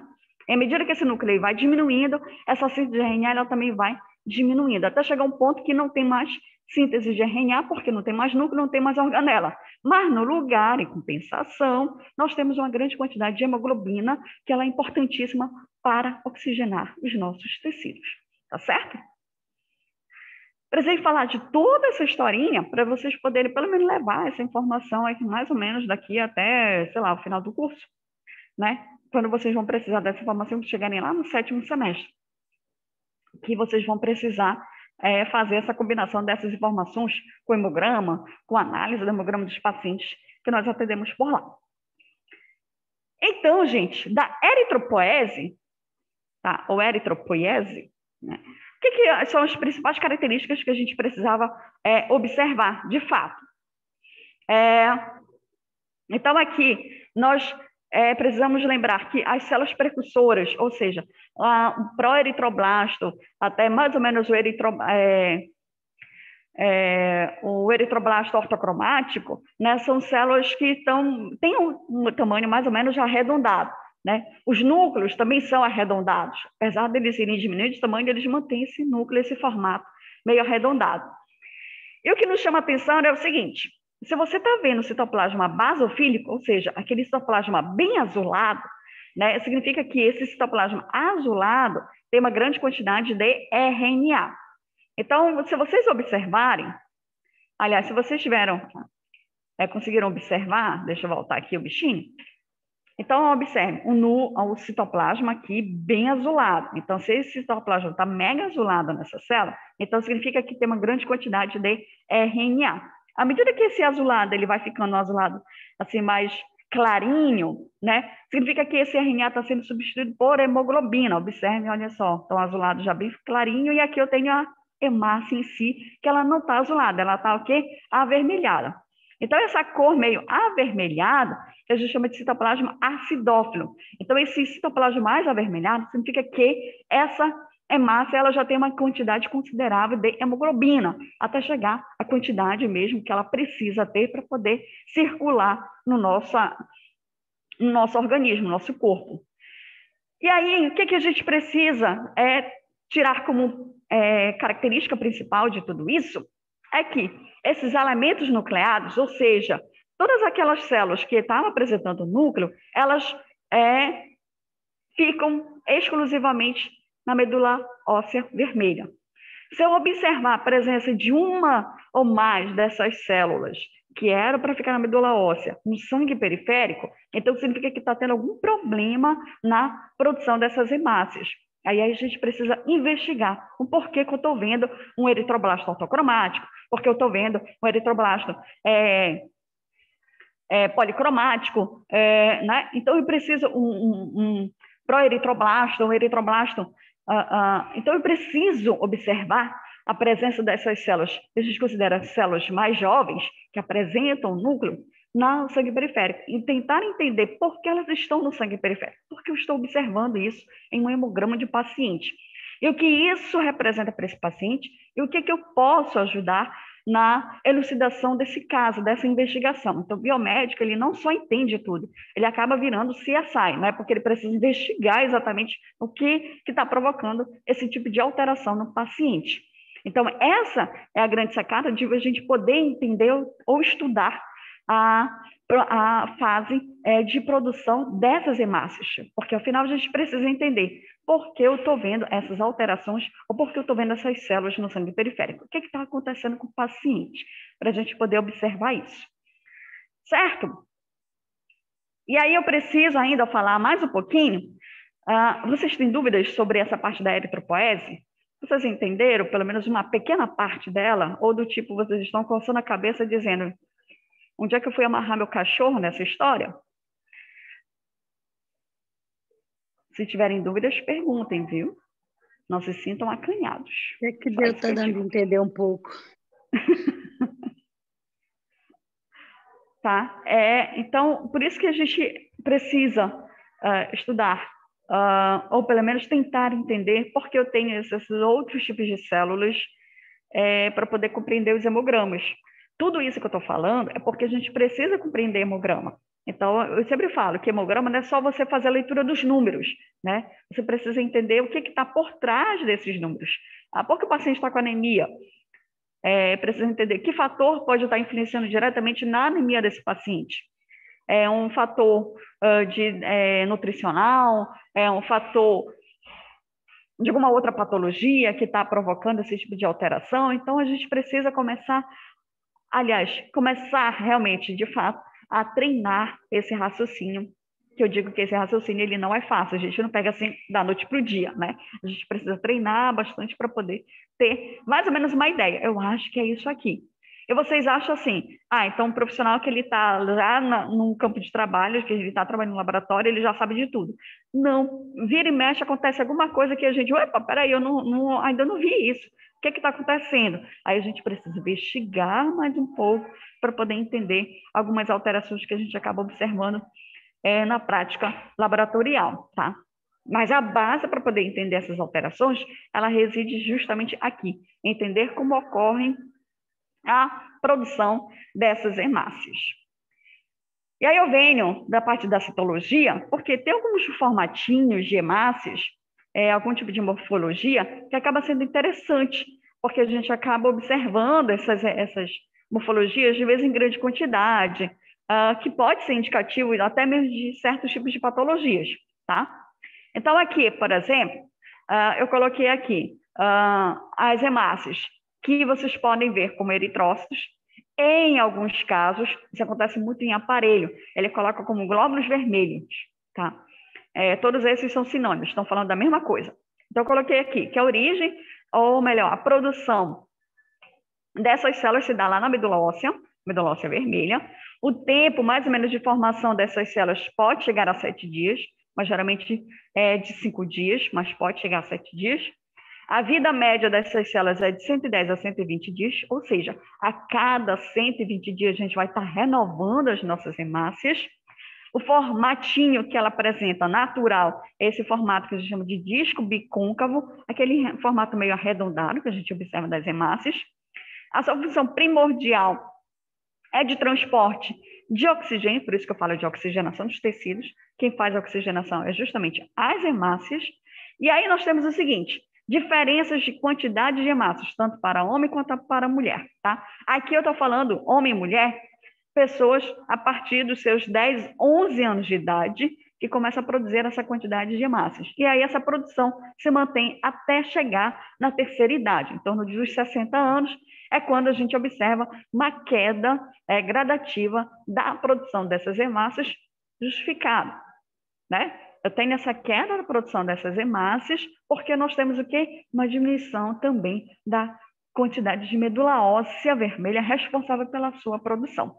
Então, o homem ele tem de 5 a 5,5 milhões de hemácias por milímetro cúbico e as mulheres de 4,5 a 5 milhões. Nós temos essa diferença entre sexo por conta justamente de massa muscular. Então, o homem que tem uma massa muscular maior, então ele tende a ter uma quantidade de hemácias muito maior do que as mulheres. Mas isso é por conta de massa muscular, somente isso, nada mais, tá? E aí a gente tem essas informaçõezinhas que são básicas mesmo, tá? As informações são básicas para a gente poder entender quase todos os hemogramas. Quando eu falo de formato de disco bicôncavo, é esse aqui que eu estou falando, esse formatinho lindo e maravilhoso. Mas a gente não observa esse disco bicôncavo numa lâmina, né? Então, o que a gente observa na lâmina? A gente observa essas células no formato meio arredondado, né? Totalmente arredondado, porque eu tenho fatores humanos que influenciam diretamente no formatinho dessas hemácias. Então, a forma como eu faço esfregaço, a força com que eu desempenho para poder fazer esse esfregaço, o tipo de corante que eu utilizo, ele também pode afetar um pouco a morfologia, né, dessas hemácias, mas isso não descaracteriza a hemácia por completo. Até mesmo o anticoagulante, ele também altera um pouquinho a morfologia. Caso vocês não saibam que o EDTA, ele altera um pouquinho a morfologia, a heparina, o citrato de sódio. Então, os anticoagulantes, eles também alteram um pouquinho a morfologia dessas células sanguíneas, tá? Mas não altera, assim, uma quantidade, assim, absurda, mas eles alteram, assim, um pouquinho. Então, a gente observa, né, essas hemácias nesse formatinho meio arredondado, indicando aí que ela tem um formato de disco bicôncavo. Essa é a ideia. Só que a gente ainda pode observar alguns tipos de alterações na morfologia dessas hemácias. Quando a gente observa uma variação muito grande, tipos diferentes de morfologia de hemácias, a gente tem um nome específico para dizer isso. Eu preciso gravar isso? Olha, quando chegar no 7º semestre, com certeza vão te perguntar o que é poiquilocitose. Aí você vai ficar, meu Deus, o que é poiquilocitose? Poiquilocitose é quando você tem mais diferenças ou tipos de morfologia de hemácias bem diferentes. Então, observem aqui que nós temos vários tipos de morfologias diferentes, né? Eu tenho acantócitos, codócitos, dacriócitos, depranócitos, lipitócitos, equinócitos, esferócitos, estomatócitos, esquizócitos e queratinócitos, ou queratócitos. Então, eu preciso gravar todos esses tipos de morfologia, ou todos esses nomes complicados?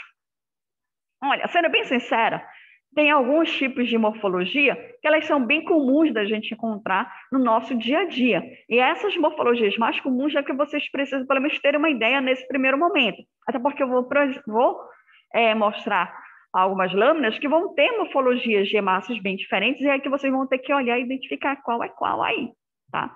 Então, dessas, eu não vou falar de todas, porque eu acho que não tem muito sentido falar de todas, mas eu acho importante falar de algumas que são mais comuns de encontrar numa rotina laboratorial.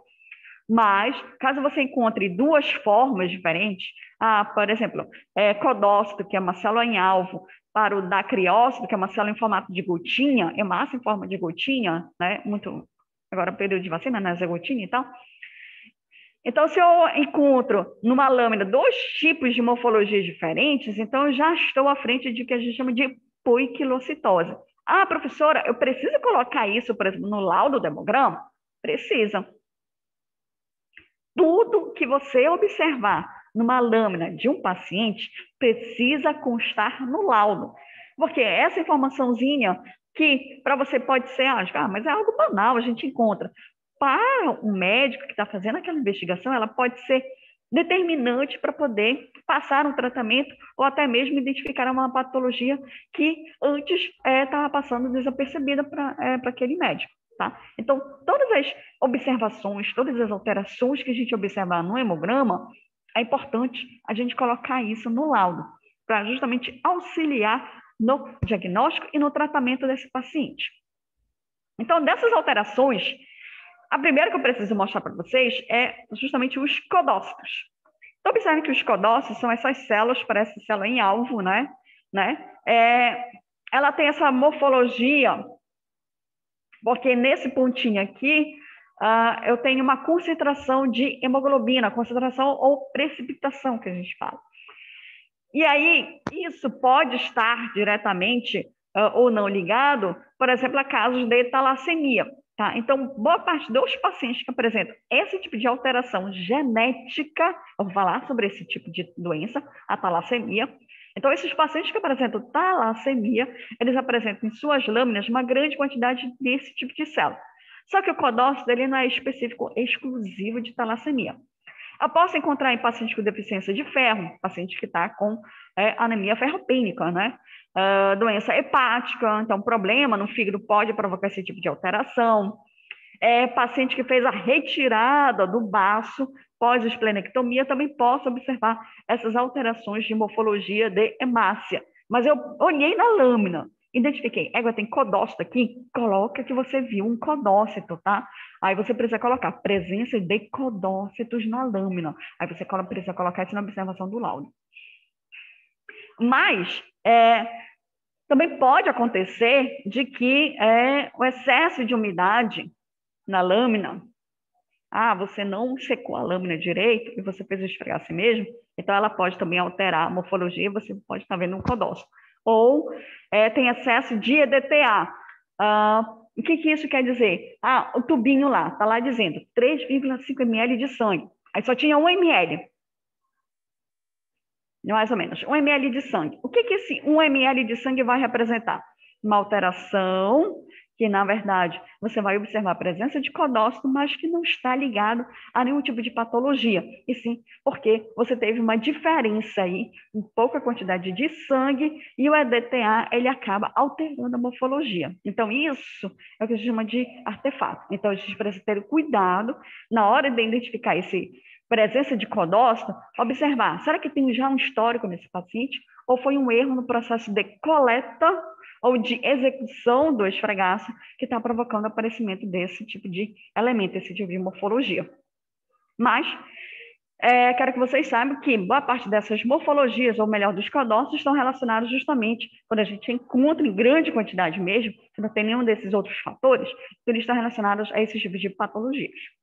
Vamos para a próxima. Drepanócitos.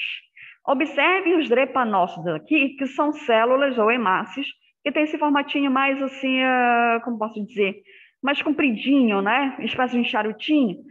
Observem essa é bem aqui, né? Ela lembra um pouquinho como se fosse uma meia-lua, um pouquinho foice, né? São células em formato de foice. O que a gente lembra assim em formato de foice? Anemia falciforme, tá? Então, para a gente poder dizer que esse paciente está ou não com anemia falciforme, para fazer esse tipo de investigação, a gente precisa verificar se ele tem ou não a presença desse tipo de morfologia, que a gente chamava de hemácia em formato de foice. Hoje tem um nome específico, drepanócito. Tá? Então, o drepanócito que a gente observa nas lâminas está ligado com a anemia falciforme, boa parte dos casos, mas ele pode estar associado da anemia falciforme com talassemia, da anemia falciforme com outros tipos de alterações genéticas da hemoglobina. Então, quando eu falar sobre anemias, especificamente hemoglobinopatia, ou falar sobre anemia falciforme, eu vou falar sobre talassemia, que são as principais, que a gente encontra na nossa rotina laboratorial, tá? Então, esse tipo de célula, esse tipo de formatinho está ligado justamente a essas patologias. O próximo, elipitócitos ou ovalócitos. Então, esse tipo de célula aqui, que está um formatinho, esse formatinho aqui, ó, mais arredondado, tá? Então, aliás, mais oval, estou ficando doida, né? Que arredondado não tem nada, estou ficando meio tantão. Então, esse formatinho mais arredondado da hemácia é o que a gente chama de elipitócito ou ovalócito. E aí ele pode estar ligado a outros tipos de situações, como eliptose hereditária. É uma alteração hereditária que as hemácias do paciente praticamente todas ficarão com esse formatinho aqui, tá? E aí o paciente ele tem problemas de anemia crônica por conta dessa alteração de morfologia. Mas ele não está ligado só para isso. Pode ser um caso de outro tipo de anemia que a gente chama de megaloblástica. Esse tipo de anemia é aquela que está ligada à deficiência de vitamina B12. Então, o nome específico que a gente chama para ela é justamente esse aqui, de anemia megaloblástica. Mas eu também posso observar em casos de deficiência de ferro, que é a anemia ferropênica, ou algum tipo de trauma mecânico. Epa, como assim trauma mecânico? Eu vou pegar a hemácia e fazer algum tipo de trauma? pacientes, né, que fazem uso de estente, catéter intravenoso. Então, isso, quando a célula ou quando o sangue passa nesses locais, ele pode sofrer o que a gente chama de trauma mecânico, e aí isso pode provocar alteração de sua morfologia. Esferócitos. Bom, os esferócitos são células mais arredondadas, lembra bolinhas de gude, são bem arredondadas mesmo. E aí ela pode estar ligada a um outro tipo de doença, a esferocitose hereditária, que aí, nesse caso, o paciente apresenta todas as hemácias nesse formatinho de esfera, né? Que a gente observa que esse paciente ele tem uma anemia crônica por conta desse tipo de alteração. Mas pode estar ligado a outras coisas. Incompatibilidade ABO, como assim? Paciente que ele tem... por exemplo, paciente que era B positivo e ele recebe um sangue A positivo, por exemplo. Então, eu tenho uma incompatibilidade sanguínea do sistema BO. Então, essa incompatibilidade sanguínea também pode levar à formação desses esferócitos. Assim como queimaduras graves, queimadura de segundo e terceiro grau, principalmente, pode levar a alteração de morfologia dessas hemácias, assim como alterações genéticas na produção de hemoglobina, que a gente chama de hemoglobinopatia. Estomatócitos. Esses estomatócitos, observe aqui que parece assim que eles têm uma boquinha, a hemácia, tá? Então, essas hemácias que têm espaço de uma boquinha, é o que se chama de estomatócito. Lembra um estômago, essa é a ideia, por isso que eu recebi esse nome de estomatócito. Olha só a relação aí, tá? Essa presença dessa célula pode estar ligada a uma doença específica, que é a estomatose hereditária, ou a processo de alcoolismo. Opa! Sim, posso sim, tranquilo. Tá? Então, observe o seguinte, que esse estomatócito, que tem esse formatinho meio de boquinha, né? Lembra o estômagozinho? Ele pode estar ligado a um tipo de doença hereditária. Então, observe o que eu falei para vocês sobre esferócito, elipitócito e agora estomatócito. Então, observe que esses 3 tipos de morfologia, elas podem ser doenças hereditárias. Como assim, professora? A pessoa ela pode ter recebido um gene que provoca uma alteração na morfologia dessas hemácias. O problema é que, como é uma forma hereditária, então, uma vez que a gente consegue identificar no nascimento, tá? A gente observa logo nos primeiros dias de nascimento que tem alguma coisa errada com a criança, com o recém-nascido. E aí a gente observa que as hemácias desse recém-nascido, por exemplo, estão todas, praticamente todas nesse formatinho de, parece uma boquinha, a hemácia, que é justamente a estomatose hereditária. Então, a estomatose hereditária, a esferocitose hereditária e a eliptose hereditária, ou ovalocitose hereditária, são doenças em que, como por serem hereditárias, então a pessoa ela já nasce com as hemácias nesse formato e ela vai morrer com as hemácias nesse formato. O que significa para esses pacientes que apresentam essas morfologias como hereditárias? Eles sempre vão apresentar um grau de anemia. Alteração de morfologia de hemácia indica para a pessoa que, por mais que ela faça uma alimentação super correta, ela tem ferro em abundância, tem vitamina B12, o rim está funcionando direitinho para a produção de eritropoetina, nada disso vai influenciar, ou nada disso vai alterar a questão dessa morfologia, que ela é hereditária. Então, o que eu quero dizer para vocês é que essas alterações aqui, quando elas são hereditárias, por mais que a pessoa tenha toda a produção eficaz, tenha todos aqueles fatores funcionando direitinho, mas o problema é que a morfologia ela vai sair desse jeito. A hemácia não adianta, vai sair desse jeito. O que isso acontece para o paciente? Ele vai ter anemia. Como assim, professora? É só uma alteração de morfologia. É uma alteração de morfologia. O problema é que no processo de destruição, tanto faz, tanto fez. O que eu quero dizer é o seguinte, quando eu falar para vocês sobre destruição das hemácias, nós temos um órgão específico que faz a análise dessas hemácias para dizer, olha, hemácia, você está velha, agora você vai sair de circulação, tá? Ok, beleza. Qual é esse órgão? É o baço. Então, o baço, ele identifica alteração de morfologia de hemácia. Ou seja, o paciente ele tem estomatose hereditária. As hemácias dele vão ficar todas desse jeitinho.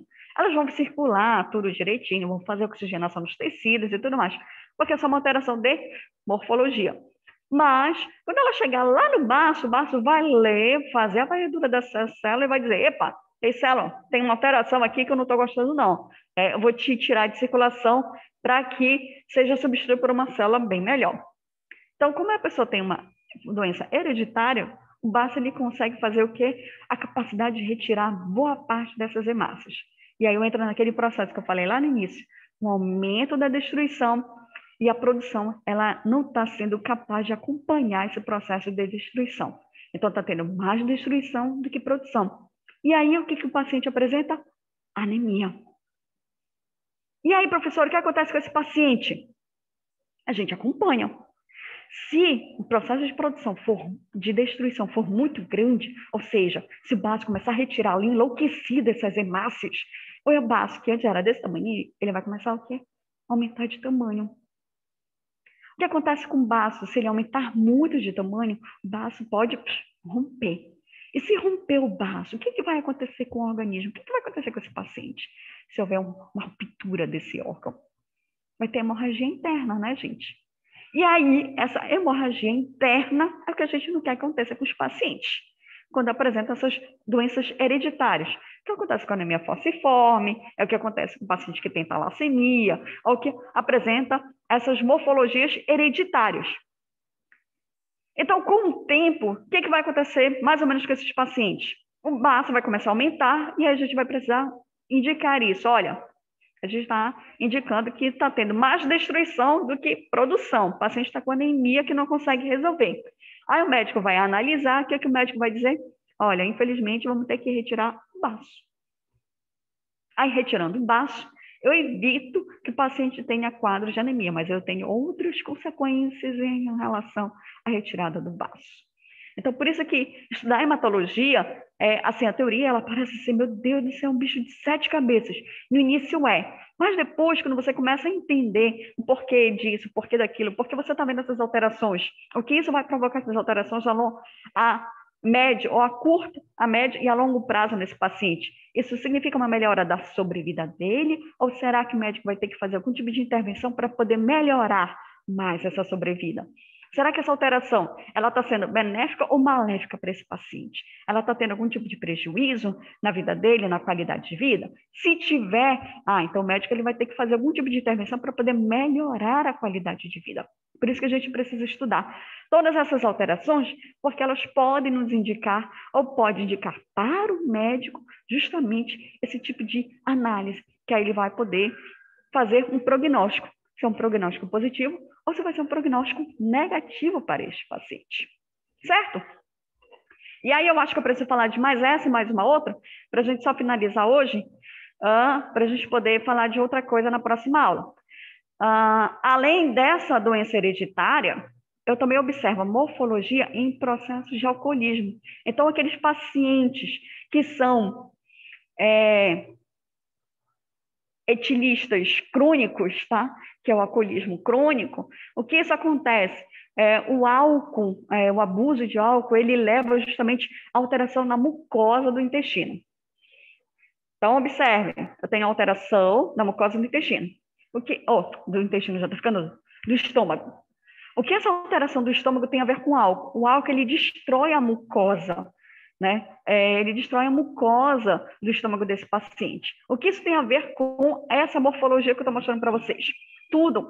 Só tem uma destruição da mucosa do estômago, isso afeta diretamente a capacidade de absorção do estômago de vitamina B12. Se eu tenho alteração na absorção de vitamina B12, eu falei para vocês que um dos fatores que melhoram ou regulam a produção das hemácias, vitamina B12. Então, se o paciente ele tem uma alteração da mucosa, não está absorvendo vitamina B12, então vai estar influenciando diretamente na produção dessas hemácias. E você está vendo uma alteração na produção dessas hemácias, então o paciente, nesse caso, ele também vai refletir isso diretamente, não só em toda alteração do hemograma, mas eu posso observar a presença desse tipo de célula, o estomatócito, nesses pacientes. Então, observe que uma coisa está interligada na outra, né? Então, olhei lá o hemograma, aí eu vi, digo, nossa, esse paciente aí tem uma alteração aí, que está provocando uma alteração no tamanho das hemácias. Bora observar como é que está a lâmina desse paciente, bora ver a morfologia dessas hemácias. Aí eu vou lá no microscópio, vejo a morfologia, e aí eu vejo que está tomado de estomatócito. Aí eu preciso colocar presença de estomatócitos na lâmina desse paciente. Né? Aí eu vou ver se, além do hemograma, tem alguma coisa em outro setor, bioquímica. Será que pediram a dosagem de vitamina B12 para esse paciente? Aí eu vou lá na bioquímica checar. Ei, bioquímica, esse paciente aqui, eu vi uma alteração de tamanho de hemácia e estou vendo uma presença de estomatócito. Por acaso, tem aí dosagem de vitamina B12? A pessoa olha lá, tem. Como é que tá? Está deficiente. Está muito abaixo do normal. Aí você casa as informações. Ok, agora sim. Então, toda alteração que eu vi lá no hemograma do paciente, presença de estomatose e tudo mais, então realmente está interligado com a deficiência de vitamina B12 que está influenciando diretamente na produção dessas hemácias.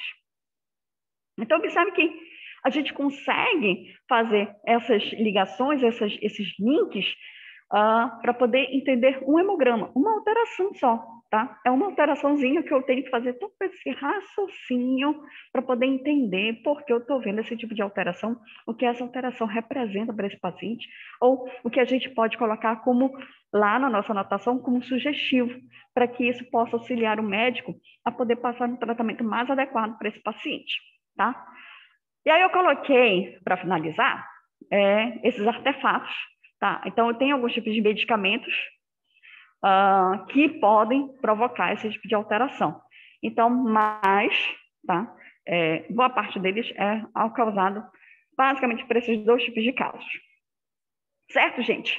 Eu sei que eu falei muita coisa, né? Eu sei que eu falei, sim, demais. Eu sempre falo demais, né? Esse é o meu probleminha. E agora, como é que eu faço aqui? Vou interromper aqui, pronto. Tá? Eu sei que eu falei demais, eu já nem sei mais o que eu estava falando, de tanta coisa. Então, com isso, ainda não finalizou, tá? Essa parte. Eu ainda preciso falar de mais algumas outras coisinhas sobre a eritropoese, para a gente poder continuar a historinha para poder ajudar vocês a entender, ou pelo menos meio que se apaixonarem por hematologia, né? Para que vocês não se sintam tão perdidos quando chegarem no 7º semestre, eu acho. Certo? Então, a gente para por aqui sobre a morfologia, alterações de morfologia de hemácias. E aí, na próxima aula, na próxima quinta-feira, eu retomo esse assunto, porque ainda falta falar de mais algumas coisinhas, e aí a gente já inicia uma outra abordagem, ainda falando sobre hemácias. Bom? E aí, lembrando que segunda-feira vamos ter nossa aula prática, tá? Que vai ser sobre esfregaço sanguíneo. Então, não percam esse ponto ou essa aula prática que vai ser importantíssima para vocês. É isso, gente. Beijos, abraços, um bom final de semana e até semana que vem. Tchau, tchau.